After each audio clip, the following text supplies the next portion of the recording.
Recognize that? The necklace. Is that...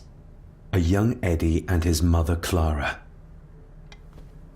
I regret to inform you that your husband, Corporal Victor Mallory, number 874511, was killed in action with the enemy on the day of the 14th of September in Ypres. Your husband was involved in an advance against enemy lines. While he and his fellow soldiers fell, the action was successful, and you can take comfort in knowing his sacrifice saved many lives. It was not possible to get his remains away, and he was buried in a soldier's grave. Please accept the condolences of all the company. Yours, Captain Arthur Jones, 4th Army.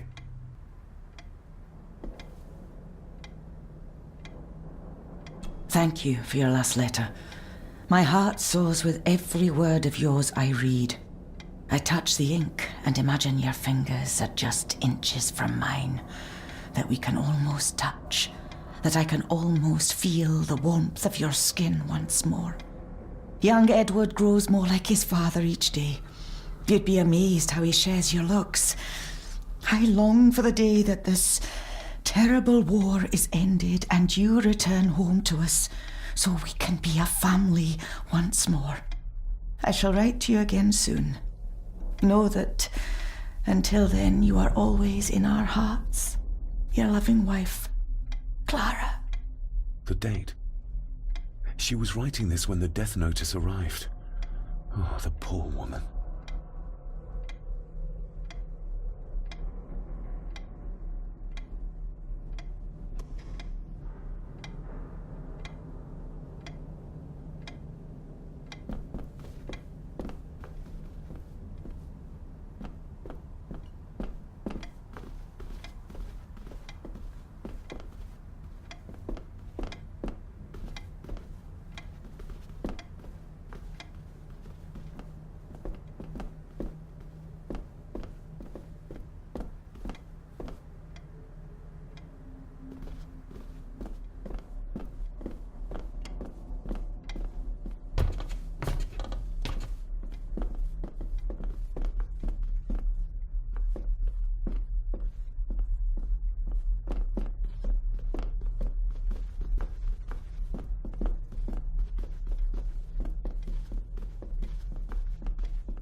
You see?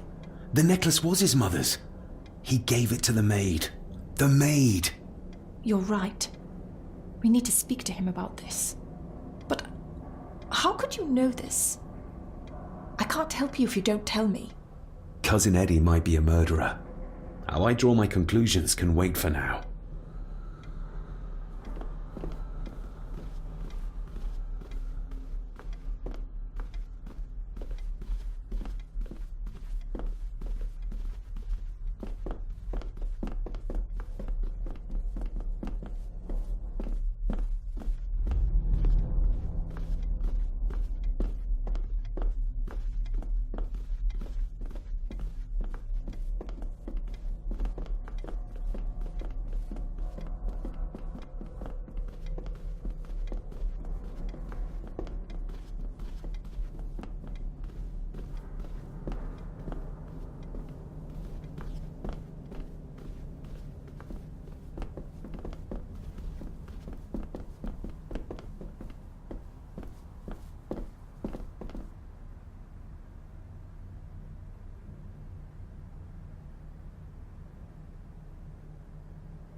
Eddie, I need to ask you about the maid. About Ailsa. You didn't know her! I know that you and her were... That is to say, I know you had feelings for her. What? That's poppycock! You're as deranged as your father was! David, really? You go too far with this behaviour. The police will be here soon. Would you not prefer to clear this up before they get here in case they link Eddie with a crime? Now look here, young lady. How dare you speak? That's enough. Eddie. You gave her this. It was your mother's. I did. It was.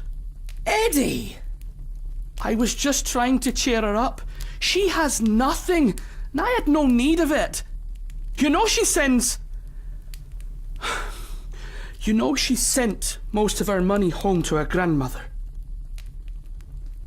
Her clothing was ripped, as if someone was trying to force themselves upon her.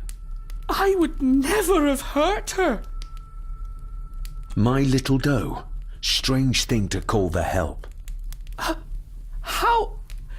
It was just harmless fun, that's all. You're a worthless liar. You think she thought being pressed against a dead animal was harmless fun?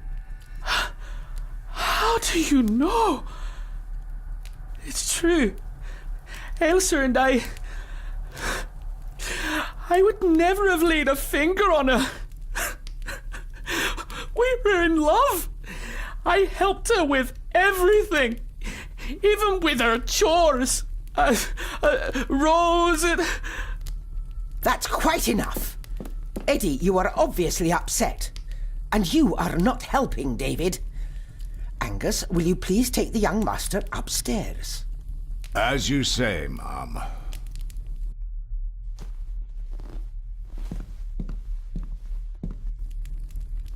I think you have caused quite enough disruption here. We shall settle this heritage dilemma first thing tomorrow. I don't think so.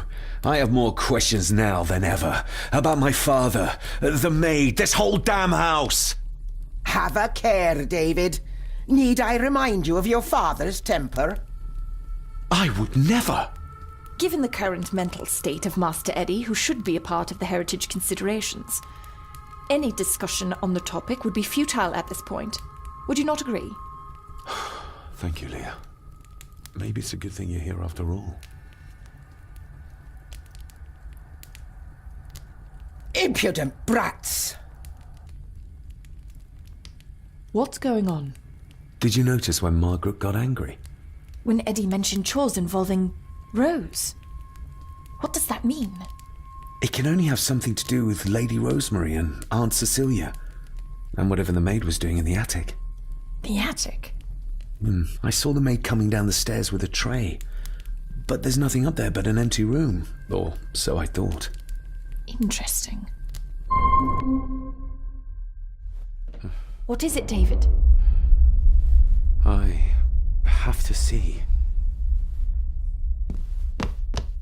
David, wait!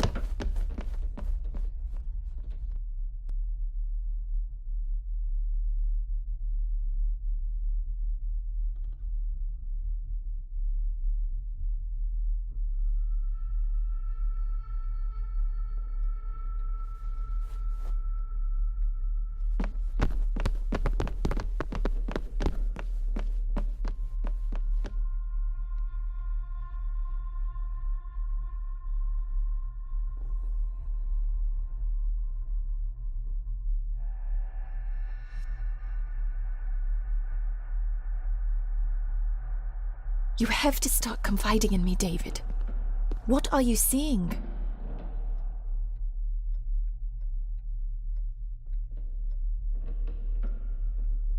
I can see echoes, memories of those who lived here.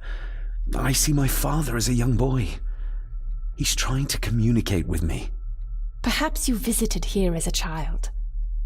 Maybe you're remembering stories your father told you of this place when you were young. You see? I said you wouldn't believe me. If I'm only remembering things, how would I have known where to find a pendant? How could I have known he tried to force himself on her? Unless you think I killed her. I don't think you killed anyone, David. And you're right. I can't explain it. So? So, we focus on the facts as we know them. Go on. You saw the maid's body. Her neck was broken. That was the work of a human, not a ghost, yes? I suppose so, yes. Lady Margaret knows more than she's saying, that's for sure.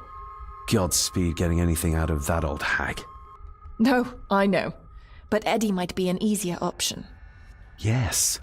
Yes, we need to find him. And make sure Margaret isn't there to interrupt. I believe she's already gone to bed, but I'll check. You go find Eddy.